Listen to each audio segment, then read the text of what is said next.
Hello students, welcome to LEELA'S tutorial. So today we'll see anther and pollen culture in detail. So here culturing of anther or the male gametes is referred as androgenesis. So androgenesis is the production of haploid plants by using the male organs such as anther and pollen grains.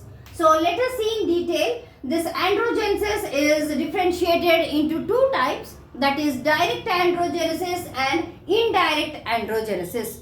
If the production of shoot and root system is formed directly from the explant without any involvement of the callus, then you refer it as direct androgenesis. In case if the explant is entering an intermittent stage such as callus, then you call it as indirect androgenesis. But both the process, it is an generation of generation of shoot and root system. Is that clear? So now first let us see how you are going to go for this pollen culture. In the pollen culture, first you are going to take the andrecium. Okay, so this is the stamen and these are the anthers, right? So the immature anthers are allowed to undergo cold treatment. So here you are going to take approximately 2 ml of minimal essential media and then you are going to squeeze these anthers, right? You are going to trim this part. The stamen part is trimmed, right? The filament part is trimmed and only the anthers are collected and they are by cold compression method or cold treatment. Here the anthers are compressed. So what happens? The anthers consist of 4 sacs, right? They consist of 4 sacs. In each sac, 1 pollen grain will be present.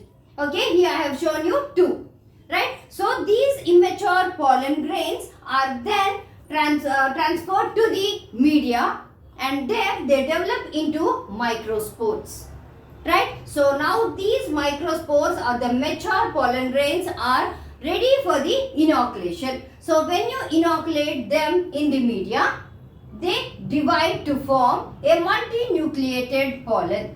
So here you can say many number of nucleus. So now these multinucleated pollen, due to the sufficient amount of nutrition, they result in formation of proembryo. You can see the proembryo. Then further development of the proembryo results in pollen embryo formation. That means this is a complete embryo which can develop into a further heart shaped. So now this is your globular shaped embryo which develops into heart shaped embryo, later to torpedo shaped embryo. Then it will give rise to the shoot system and the root system in presence of sufficient amount of auxin to cytokinin. Is that clear? So now you can see as here only there is no fertilization of male and female gametes. Here only involvement of pollen grain is there, the male gamete. So only one set of chromosomes are present in this plant. So that is a haploid plantlet. You can say haploid plantlet. When it is again planted in a pot or the soil, you call it as homozygous haploid plant. Is that clear? So in the same way, if you see the anther culture, here you can see in the anther culture, again trim the filament. So you get only the anthers and these anthers are inoculated over the surface of the media, the solid media. Here we have taken the liquid media and we have squeezed the pollen, or we have squeezed the anthers in order to extract the pollen from the pollen sac, right? Whereas here you are going to take the semi-solid media and then over that you are going to inoculate the anthers. So these anthers gradually undergo proliferation and results in the callus formation. As a result, a huge ball-like mass of cells are formed. Now these undifferentiated cells in presence of sufficient amount of auxin to cytokinin, right? Sufficient amount of auxin to cytokinin, they result in formation of the shoot system. then later they develop into a complete plantlet. Is that clear? The shoot is formed in presence of auxin to cytokinin, that is 1:3 ratio. Then here auxin to cytokinin again, here it is 1:3, and now auxin to cytokinin will be 3:1, so that the root also will be formed. Right? So here again from the anthers, it is not only the indirect organogenesis where the callus is an intermittent stage. Here you have the direct organogenesis also, where here the anthers are developing into haploid embryo, and these embryos undergo embryogenesis, or you can say androgenesis, to produce the complete shoot and the root system, same such as auxin to cytokinin ratio. Right? So as a result, they will result in formation of a homozygous haploid plantlets.